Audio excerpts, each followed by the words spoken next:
Good evening, ladies and gentlemen. The Greenbelt Arts Center brings to you at this time another mystery drama from real life. Tonight we will unfold the story of Boston's Lone Wolf Terror, adapted from Startling Detective Adventures magazine for November. How helpless women cowered in terror as a wolf-like phantom swooped down on the city of Boston. Taunting the police with their inability to trap him, he continued on his meteoric way until one day this lone wolf was brought to bay. As the curtain rises, we find Miss Betsy Mack in her apartment about to retire for the night when the telephone rings. Hello? Oh, hello, Grace. What's the trouble? What? You left your pocketbook here? Well, where did you leave it? On the piano? Oh, all right. I'll bring it to you when we meet for lunch tomorrow. Say, Grace, I think your friend is very nice and he's some bridge player. I'm sorry we couldn't have played bridge longer, but you know, must get the old beauty sleep. What? No, I won't forget it. See you tomorrow. Good night. I beg your pardon? Ah! Don't scream, please. If you do, it will only cause a lot of trouble for everybody. Who are you and what do you want? Permit me to introduce myself. I am the Lone Wolf. You? Yes, I see you recognize the name. And you are Miss Betsy Mack, according to the name in the letterbox downstairs. What do you want here? Well, I hope I shall be amply rewarded for the hours I spent under your bed. You know, I thought your friend would never go home. Do you always wear that kerchief over your face? Always. Do you have to keep pointing that revolver at me? No, but some women become very nervous and excited and like to exercise their vocal cords by screaming. And this little gun seems to be a pacifier.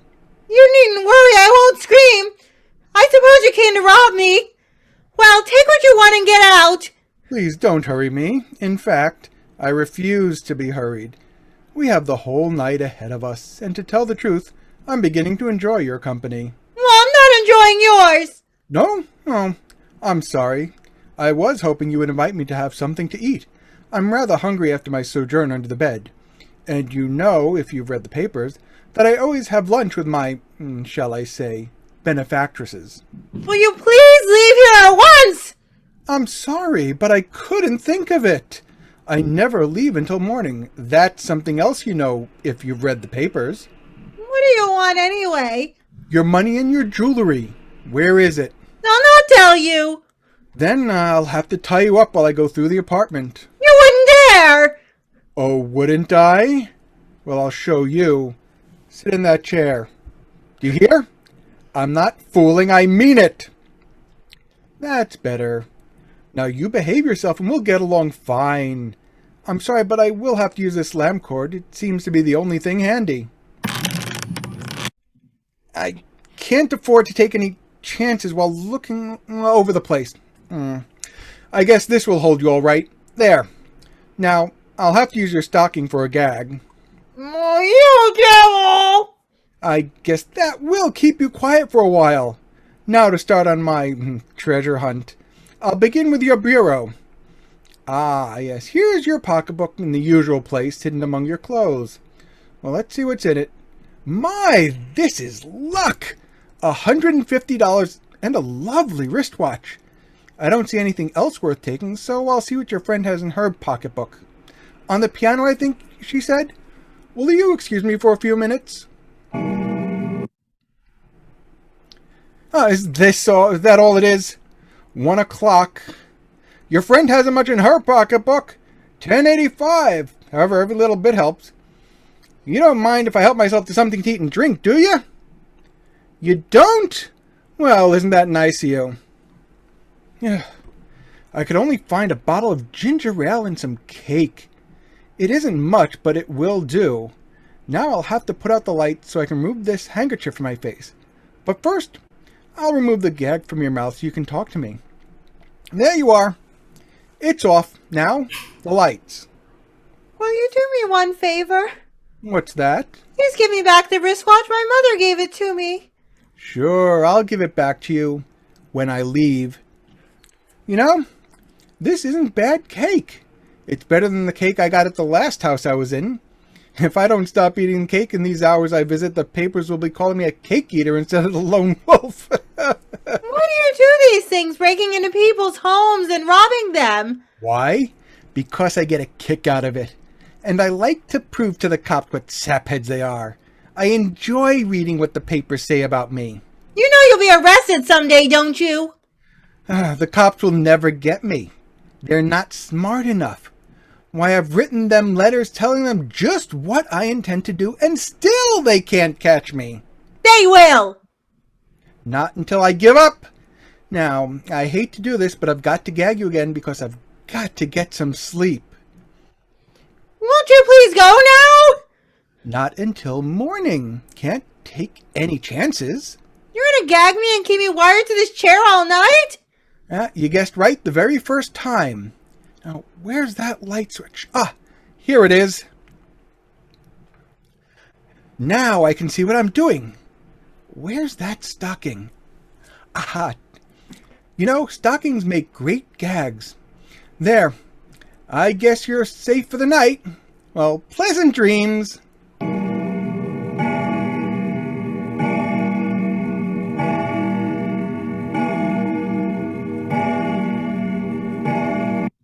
Oh, what was that? 7 o'clock?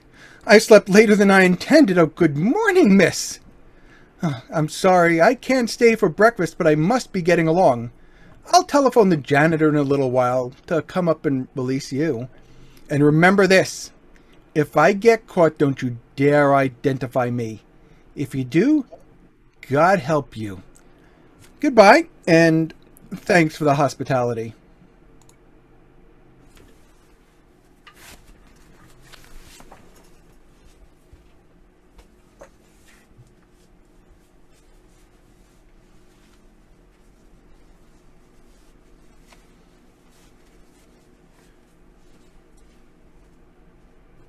Chief, I finished my investigation of the Mack robbery. What did you find this time? Just what we found the other time. Nothing. We went over everything carefully, hoping we might find a fingerprint, but nothing but smudges. He certainly is one clever crook. What did he get from this girl?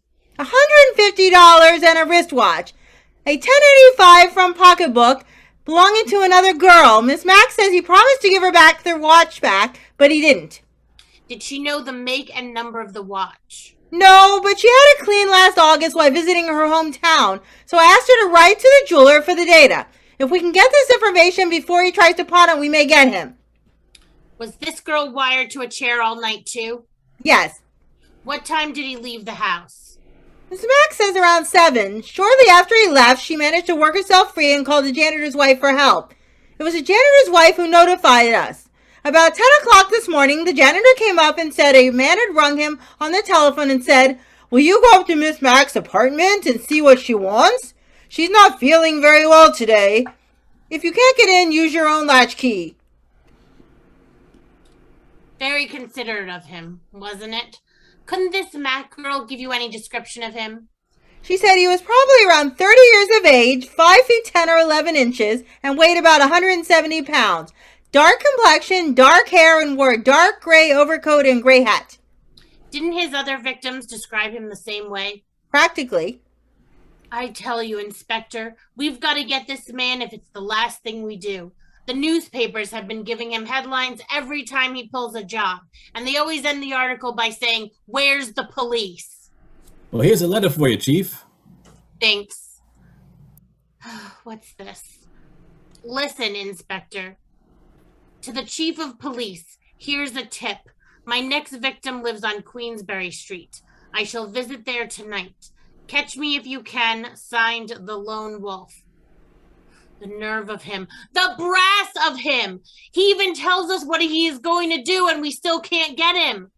Inspector, I want Queensberry Street patrolled from one end to the other. And Chief, if he's written the truth, we'll trap this wolf tonight. I wonder.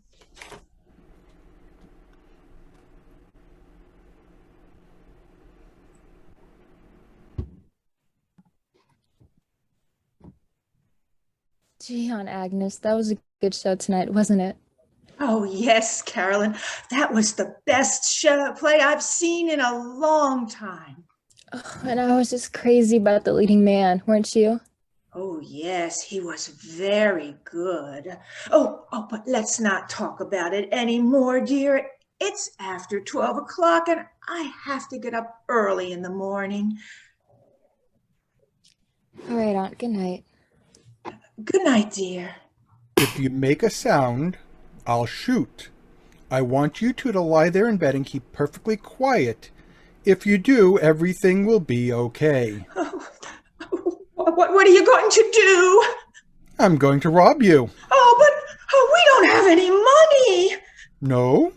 Well, I'll take what you have, also your jewelry. By the way, have you a suitcase?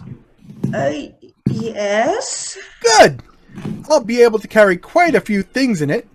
I noticed you ladies wearing very beautiful furs, and I see, hanging in your closet, a number of lovely gowns. Take what you want, and please leave here. Oh, my good woman, I couldn't think of leaving here before 6 in the morning. If the police saw me leaving here now with a suitcase, I'd be sure to be arrested. So you see, it is quite impossible. You intend to stay here all night? Certainly. And now, with your permission, I'll start packing. But let me tell you this.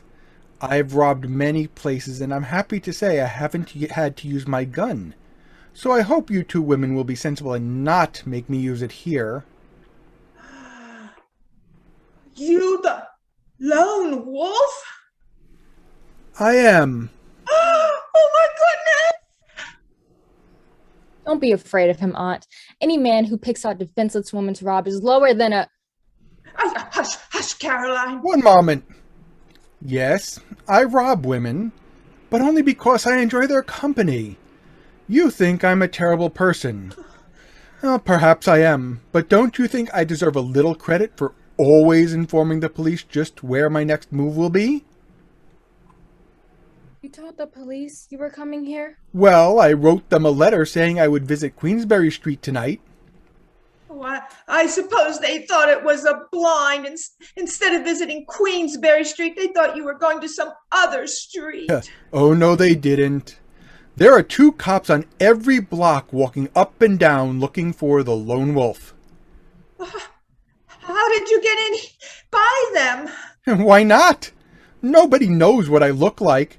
Nobody has ever seen me without this handkerchief across my face, and I always change clothes. Why, I even stopped and asked one of the cops what time it was. I'm just playing a little game of hide and seek with them. How did you get in here? With a pass key. Oh, won't you please go and leave us alone? No. If you don't get out of here right away, I'll scream. If you do, you'll be sorry. You little devil, I ought to kill you for that. Oh, no, please don't. Did you hear that? I ought to kill you. But I'll fix you so you won't scream again. You see this stocking? Well, I'm going to gag you with it. Please don't. Shut up, you. I tried to be nice, but you won't let me. Now, young lady, I guess this will keep you quiet for a while. And you know, I find these lamp cords very handy in tying people up.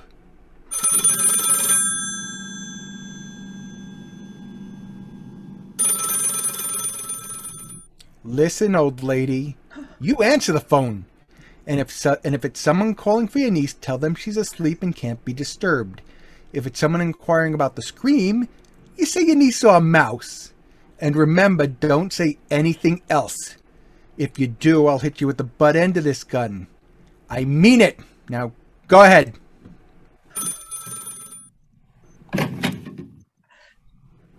Hello? Yes, this is Mrs. Forrest. Who is this, please? Oh, Mr. Williams. What? No, nothing is the matter. Caroline screamed because she thought she saw a mouse. Oh, I hope she didn't waken you. Oh, you were just going to bed? Well, thanks for your interest, Mr. Williams. Good night. Who was he? The man in the next apartment. Well, we won't hear from him again, because now it's your turn to be tied and gagged. Oh, please don't tie me. I'm sorry, but I'll have to. Now you lie in the bed. All I'll do is bind your hands and feet, and of course, use the stocking. Oh, won't you please listen to me? Do as I tell you and be quick about it. That's better. I'm doing you both a favor by letting you lie in bed. Usually I tie them to a chair, and believe me, it's not so comfortable sitting in a chair all night. There we go. I guess you're all right. Now, as I'm very hungry, and to show you how democratic I am, I'll help myself and eat in the kitchen. Well, pleasant dreams.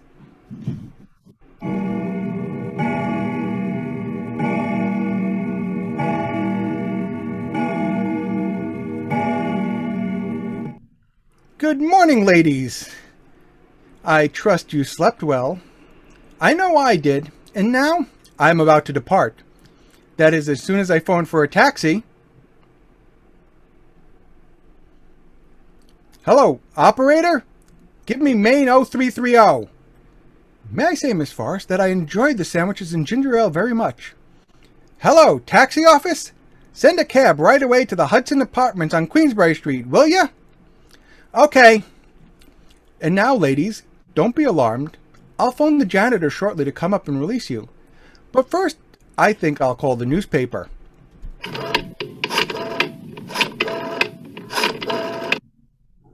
Hello, operator. Get me the Boston Post. Hello, Boston Post. I'd like to speak to the city editor. Oh, he isn't there now? I'm sorry. Well, tell him when he arrives that if he comes to the Hudson Apartments on Queensbury Street, he will find a good story for his paper. What? Ah, this is the lone wolf speaking. Goodbye, ladies, and thanks for the hospitality.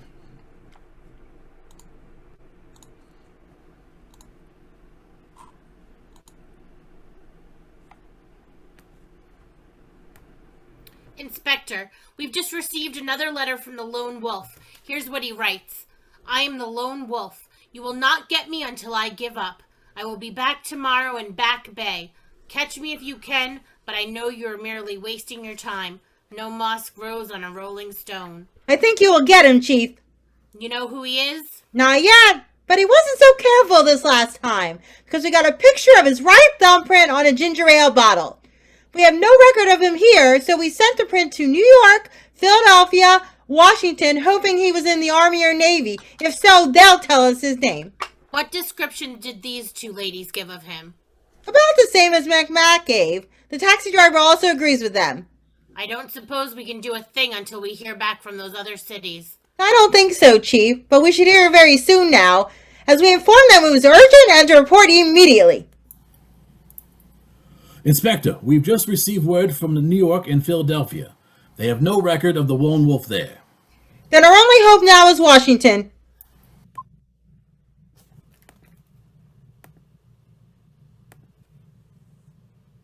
Hello, Chief. I've been waiting for you. Washington sent us the information we've been waiting for. This crook enlisted in the Navy. His name is James Walters. He was given a dishonorable discharge for fraudulent enlistment. They sent us his picture. The newspapers are already carrying his story and his picture with an appeal for every reader to watch for him and instantly notify the nearest policeman if they saw him. I'm sure, Chief, we will get such quick results. I hope so. These outrages must be stopped.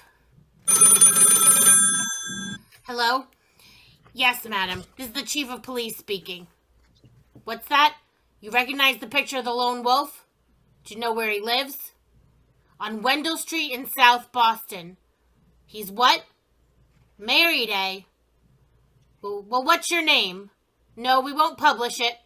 Oh, all right. If that's the way you feel about it. Just as you say. Thanks for the tip. Goodbye. Inspector, take some men and go to this address. See if the tip is straight and take no chances.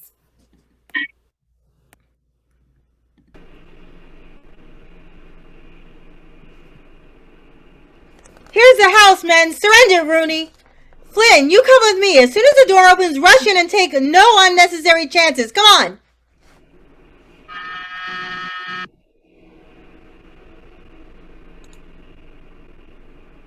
Yes? What do you want? Get out of my way. Sit still. Walters, don't make a move. What do you mean, forcing your way into a man's house? You know what it means. The game is up. What game? What do you mean? Now, you don't pretend you don't know. She doesn't know, Inspector. No, what? What is it? Why don't you tell me, Jim? I'll tell you just in case you don't know. This man has been robbing women right and left for months.